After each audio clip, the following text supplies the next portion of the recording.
So hello student, this is the second lecture of our biology. In this lecture we study about nutrition in human being and how the organism obtain their nutrition.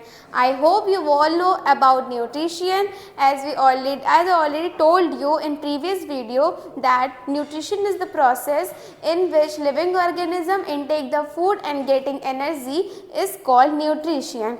Okay. So first topic is how do organism obtain their nutrition. कोई भी organism nutrition obtain कैसे करता है। हमने ये तो पढ़ लिया कि हाँ ठीक है, फूड खाने से हमें न्यूट्रिशन मिलता है, उससे हमें एनर्जी मिलती है, लेकिन वो पूरा प्रोसेस क्या होता है, हमें एग्जैक्टली न्यूट्रिशन मिलता कैसे है, हमारी पूरी बॉडी उसे एब्जॉर्ब कैसे करती है, इसके बारे में हम पढ़ेंगे। So let's go. First step, इसमें हमारे 5 स्टेप इन्वॉल्व होते हैं। फर्स्ट है ingestion, digestion, absorption, assimilation and last one is excretion. Okay, so what is ingestion? In this step organism intake the food. देखो भाई, अब तुम्हें खाना ओवरऑल डाइजेस्ट करना है, तुमको न्यूट्रिशन कहाँ से मिल रहा है? फूड से। बिना खाए तो तुमको न्यूट्रिशन मिलेगा नहीं, समझ में आया? तो कोई भी आदमी सबसे पहले क्या खाएगा? खाना खाएगा, तभी तो आगे की क्रिया प्रारंभ होगी। ठीक है, कोई भी ऑर्गेनिज्म होगा जब वो फूड को ईट करता है तो इसी प्रोसेस को सबसे पहले हम कहते हैं इंजेशन। ये हमारा छोटा सा टॉपिक होता है कि कोई भी ऑर्गेनिज्म खाना उठाया और ठूंस लिया, ये हो गया न्यूट्रिशन इंजेशन। क्लियर है? इतने समझदार तो आप लोग हो ही। नेक्स्ट है हमारा डाइजेशन। ठीक है, खाना तो हमने खा लिया, अब वो हम डाइजेस्ट कैसे करेंगे? मेन कॉन्सेप्ट है ना डाइजेशन का। तो क्या होता है? The process of breaking down a food containing large insoluble molecule into small water soluble molecule which can be easily absorb by the body is digestion. क्या होता है कि जब हम फूड को अपनी इंटेक कर लेते हैं तो जाहिर सी बात है, जब भी हम फूड ईट करते हैं तो सबसे पहले तो वो बड़ा सा कुछ पार्ट टाइप का होता है जो भी हम ईट करते हैं, ठीक है, लार्ज मॉलिक्यूल टाइप का होता है। तो वो अगर हम सोचें कि डायरेक्टली उसको एब्जॉर्ब कर लें या स्वेलो निगल लें तो क्या पॉसिबल है? नहीं है ना, अटक जाता है या फिर हमें तुरंत खांसी आने लगती है, काफ़ी दिक्कतें हो जाती हैं। क्यों? क्योंकि हमारे ऑस्फॉगस में इतना स्पेस नहीं होता है कि फूड जो है एकदम लार्ज मॉलिक्यूल सोल्यूबल होगा तो वो हमारी बॉडी में चला जाएगा, बिल्कुल नहीं जा सकता है। सबसे पहले जब हम फूड को इंटेक करते हैं तो हमारे जो ओरल कैविटी है जिसमें हमारा टीथ प्रेजेंट होता है, टंग प्रेजेंट होता है, जब फूड के साथ हमारा सलाइवा मिक्स होता है एंड टीथ उनको और छोटे छोटे पार्ट्स में ब्रेक डाउन कर देता है तो वो बहुत ही ईजिली हमारे ऑस्फॉगस के थ्रू हमारे स्टमक में पहुंच जाता है एंड इसी प्रोसेस को हम क्या कहते हैं? डाइजेशन। अभी हम आगे पढ़ेंगे और डिटेल में, पर फिलहाल आप कॉन्सेप्ट इतना देखो कि हमने खाना खाया, उस पार्ट को हमने छोटे छोटे पार्ट में कट किया और इस तरह वो बहुत ईजिली ऑस्फॉगस के थ्रू हमारी बॉडी में इंटर कर गया और इसे ही हम बोलेंगे डाइजेशन। समझ में आ गया? आ गया। थर्ड है हमारा एब्जॉर्प्शन। ठीक है, तुमने खाना खा भी लिया, डाइजेस्ट भी कर लिया, अब है कि उसके बाद क्या होगा? मजाक। Absorption. After digestion of food, nutrition passed through the intestine wall into the blood stream is known as absorption. तो क्या होता है भाई? फूड तो हमने डाइजेस्ट कर लिया, फूड डाइजेस्ट करने के बाद जो फूड हमने डाइजेस्ट किया है वो इंटेस्टाइन वॉल की हेल्प से हमारे ब्लड स्ट्रीम में जाती है और जब वो ब्लड स्ट्रीम में जाती है तो इसी प्रोसेस को हम क्या कहते हैं? एब्जॉर्प्शन। कि हमारी बॉडी ने फूड एब्जॉर्ब कर लिया, हमारी बॉडी ने खाना खा लिया पहले, फिर उसको पचा लिया, अब उसको हमारी बॉडी ने एब्जॉर्ब भी कर लिया। अब लास्ट है हमारा एसिमिलेशन। ठीक है, एसिमिलेशन में क्या होता है? एसिमिलेशन छोटा कॉन्सेप्ट है। The process by which nutrients are taken by the body cell to be use as energy for growth and repairment is called assimilation. क्या होता है बेटा? आप जब खाना वगैरह खा लेते हो, ठीक है, जब आपकी बॉडी ने एब्जॉर्ब कर लिया, जैसे अभी बहुत टाइम तक आप खाना खाए ना रहो, पानी भी इनफैक्ट अगर आप नहीं पिए रहो तो आपको ये लगता है कि आपकी बॉडी में उस हिसाब से एनर्जी नहीं है, आप वर्क नहीं कर पाते उतने अच्छे से, है ना। और अगर फिर जैसे ही आप खाना खा लो, पानी पी लो, तो आपको जब थोड़ी सी एनर्जी मिलती है तो आप वही वर्क बहुत ही अच्छी तरीके से कर पाते हो। समझ में आ गया? जब हम फूड को इंटेक कर लेते हैं and after digesting and after the process of absorption, जब हमारा जो फूड होता है, ठीक है, हमारा जो फूड है जब उसे न्यूट्रिएंट्स मिल जाता है या जो हमारी बॉडी की सेल है जब वो उससे एज ए एनर्जी यूज़ करती हैं, जब उसे वो एब्जॉर्ब कर लेती हैं, तो उसी प्रोसेस को हम क्या कहते हैं? एसिमिलेशन। मैंने पहले बताया था एक मेटाबॉलिक वाला इसके प्रीवियस वीडियो में मेटाबॉलिक क्या होता है, metabolic is a chemical reaction in the women body in which they convert food into energy. तो इसी मेटाबॉलिक के पर्पस को भी हम जो है एसिमिलेशन बोल सकते हैं। फिलहाल कॉन्सेप्ट इतना है कि जो सेल हमारी होती है वो फूड को जब एज ए एनर्जी यूज़ करती है हमारी बॉडी में, सो उससे हम एसिमिलेशन कहते हैं। क्लियर है? ओके। खाना खा लिया तुमने, पचा भी लिया, तुम्हारी बॉडी ने एब्जॉर्ब भी कर लिया, तुमसे उसको एनर्जी भी मिल गई। एनर्जी मिलने के बाद तुम खूब गदर मचाए, खूब खेले कूदे, पढ़ाई कर लिए, मम्मी से डांट खा लिए, पापा से मार खा लिए, ठीक है। अब क्या होगा, पूरे दिन से तुम अब इतना सब कुछ कर रहे हो तो फाइनली फूड तुम्हारा, अब उसकी भी एनर्जी ख़त्म हो गई, फूड भी तुम्हारा ख़राब हो चुका। ख़राब नहीं होगा लेकिन फिर भी एडिशन में क्या होता है, ज़रूरी थोड़ी ना तुमने जितना फूड खाया हो वो एकदम प्योर और एकदम सही और तुम्हारी बॉडी ने उसको डाइजेस्ट कर लिया हो। नहीं, हम जितना फूड खाएंगे होंगे उसमें से कुछ ना कुछ फूड तो ऐसा होगा जो हमारी फूड डाइजेस्ट नहीं कर पाई होगी, हमारी बॉडी उसे डाइजेस्ट नहीं कर पाई होगी। सो जो फूड हम डाइजेस्ट नहीं कर पाते हैं वो फूड हमारे कौन से होते हैं, अनडाइजेस्टेड फूड होते हैं। और जब अनडाइजेस्टेड फूड हमारी बॉडी से रिमूव हो जाते हैं, इसी प्रोसेस को हम इजेशन कहते हैं। क्लियर है? ओके, सो हमारा नेक्स्ट टॉपिक है न्यूट्रिशन इन वुमेन बीइंग। हमने अभी ये देखा कि कोई भी ऑर्गेनिज्म है वो न्यूट्रिशन को एब्जॉर्ब कैसे करता है। अब हम ये देखेंगे कि पर्टिकुलर वुमेन बीइंग, हम लोगों में ये प्रोसेस कैसे होता है। समझ में आ गया? Nutrition in women being usually take place with the help of digestion system. तो वुमेन बीइंग में जो न्यूट्रिशन होता है वो कैसे अकर होता है, with the help of digestive system. Digestive system क्या होता है, इसके भी कुछ स्टेप है। पहला है हमारा माउथ। तो माउथ क्या होता है, माउथ हमारा मुंह होता है जहाँ से हम फूड को इनटेक करते हैं। हमारी बॉडी का क्या ऐसा और कोई पार्ट है जहाँ से हम फूड को इनटेक कर सकते हैं? बिल्कुल नहीं कर सकते हैं।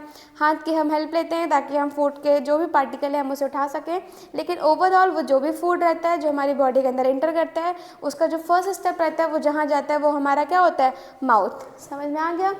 अब वो क्या करता है फूड को, इसके बाद बगल और ओरल कैविटी नेक्स्ट होता है। बगल और ओरल कैविटी क्या होता है, हमारा जो माउथ का पूरा एरिया होता है। माउथ के अंदर जो भी टंग्स होते हैं, टीथ हैं, एंड ओवरऑल जो भी हमारे माउथ के अंदर जितने भी पार्ट प्रेजेंट होते हैं उनको हम ओरल कैविटी बोलते हैं। सो हमारा उसमें सबसे पहले क्या होता है, टंग। टंग का क्या वर्क होता है बेटा, टंग जो है डाइजेस्टिव सिस्टम में एक बहुत ही बड़ा रोल निभाता है। उसका वर्क क्या होता है, बेसिकली ये आपके फूड को आपके माउथ के चारों तरफ घुमाता है। It helps to move your food around your mouth and help in to chew your food and swallow it. ठीक है, जब आप फूड ईट करते हो तो टंग जो है ना आपके फूड को आपके माउथ के चारों ओर क्या करता है, घुमाता है। तो फिर उससे ना जो टीथ होते हैं उससे हम बहुत ही ईजिली उसको च्यू कर लेते हैं और ऑसफैगस के थ्रू उसको हम स्वेलो कर लेते हैं। स्वेलो मतलब निगल लेते हैं। ठीक है, ये देखो टंग क्या करती है, after mixing with saliva it form balance and the tongue pushes the balance to the oesophagus. जो टंग होती है क्या करती है, वो जो हमारा फूड होता है उसको सलाइवा के साथ भी मिक्स कर देती है एंड देन उसको वो ऑसफैगस की तरफ पुश करती है एंड ऑसफैगस के थ्रू वो हमारे कहाँ पे जाता है, स्टमक में जाता है। टीथ का वर्क मैंने ऑलरेडी आपको एक्सप्लेन कर दिया, उसका वर्क क्या होता है, फूड को ब्रेक डाउन करना। सी हमारा है सेलेवरी ग्लैंड, ये भी हमारा किस में आता है, बगल कैविटी में। They make saliva, it also has enzymes that called amylose that make it easier for the stomach to break down starch in food. Salivary gland क्या होता है बेटा, यहीं से हमारा सलाइवा जो है प्रोड्यूस होता है। सलाइवा प्रोड्यूस होता है तभी हमारा फूड जो रहता है वो थोड़ा लिक्विड पेस्ट में चेंज हो जाता है, तो फिर बहुत ही ईजिली वो हमारे ऑसफैगस के थ्रू जा सकता है। समझ में आया? और एमिलोज क्या होता है, स्टमक में जो है हमारा एंजाइम्स प्रेजेंट होता है जो कि एमिलोज कंटेन करता है। जो हमारे फूड पार्टिकल जो हमने ऑलरेडी बहुत च्यू करके लिक्विड पेस्ट बनाया था लेकिन उतना भी नहीं, फिर वो जब हमारे स्टमक में जाता है तो वो उन पार्टिकल को और छोटे छोटे पार्टिकल में ब्रेक डाउन कर देता है। ये जो पूरा वर्क होता है किसका होता है, सैलिवरी ग्लैंड का होता है। आई होप इतना आपको क्लियर होगा।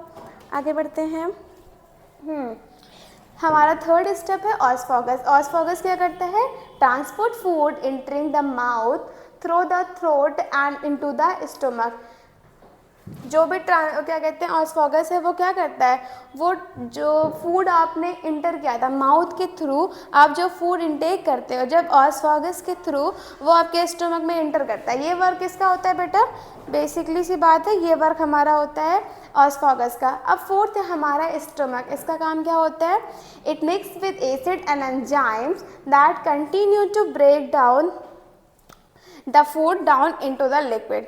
स्टमक का वर्क क्या होता है कि ये फूड जो भी आपका रहता है उसको वो एसिड के साथ मिक्स कर देता है एंजाइम्स में, और कंटिन्यूसली ये आपके फूड को एकदम लिक्विड पार्ट में कन्वर्ट करने की कोशिश करता है। समझ में आ गया।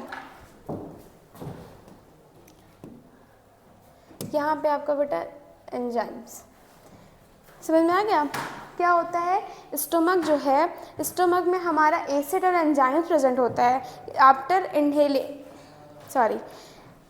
स्टमक में क्या होता है कि जब हम फूड ऑस्फॉगस के बाद जब हमारा फूड स्टमक में हम पहुंच जाता है तो स्टमक में एसिड और एंजाइम्स प्रेजेंट होते हैं जो उन फूड को कंटिन्यूसली ब्रेक डाउन किया करते हैं जब तक वो लिक्विड में नहीं कन्वर्ट हो जाता है। ये वक्त बेटा किसका होता है, स्टमक का होता है। फिर आती है हमारे स्मॉल इंटेस्टाइन। स्मॉल इंटेस्टाइन का वर्क क्या होता है, ब्रेक डाउन फूड सबसे पहले क्या करेगी, फूड को और ब्रेक डाउन करेगी जब तक एकदम से वो लिक्विड में ना कन्वर्ट हो। एब्जॉर्ब न्यूट्रिएंट्स, ठीक है। फिर जितने भी आपने फूड इंटेक किए हैं उसमें जो भी न्यूट्रिएंट्स है, प्रोटीन है, फैट है, विटामिन है, वो इसको क्या कर लेगी, एब्जॉर्ब कर लेगी। नीडेड फॉर द बॉडी, उतना ही एब्जॉर्ब करेगी जितना बॉडी के लिए ज़रूरी है, जितनी बॉडी की नीड है उससे ज़्यादा नहीं। And get rid of the unnecessary component, और जो है जो बाकी अननेसेसरी कंपाउंड हैं जिनकी हमें नीड नहीं है उससे हमें छुटकारा मिल जाएगा। छुटकारा इन द सेंस कि वो उसे हमारी बॉडी में प्रेजेंट नहीं रहने देगी, वो उसे साइड कर देगी। लार्ज इंटेस्टाइन साइड कर देने का सेंस है कि वो हमारी बॉडी में उसे डाइजेस्ट नहीं होने देगी।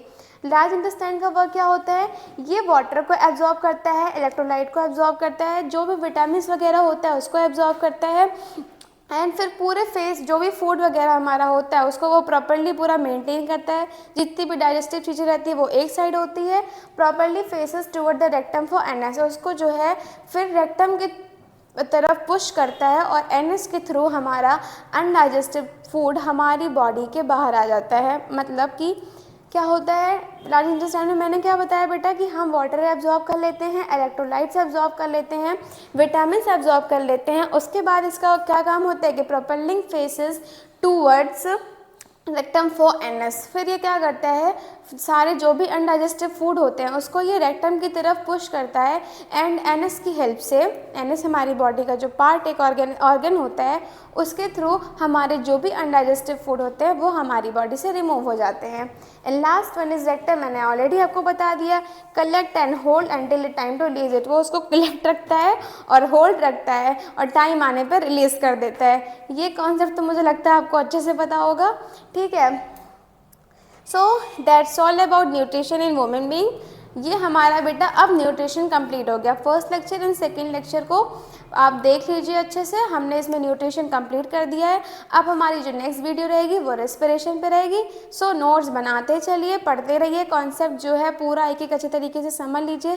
थोड़ा थोड़ा पढ़ो लेकिन अच्छे से पढ़ो, और जो भी आपके डाउट रहे वो आप हमसे पूछ सकते हैं कमेंट सेक्शन में। सोशल मीडिया साइट हमारी जो है आपको डिस्क्रिप्शन में मिल जाएगी, आप वहाँ से हमसे पर्सनली भी कॉन्टेक्ट कर सकते हैं। Thank you, have a nice day.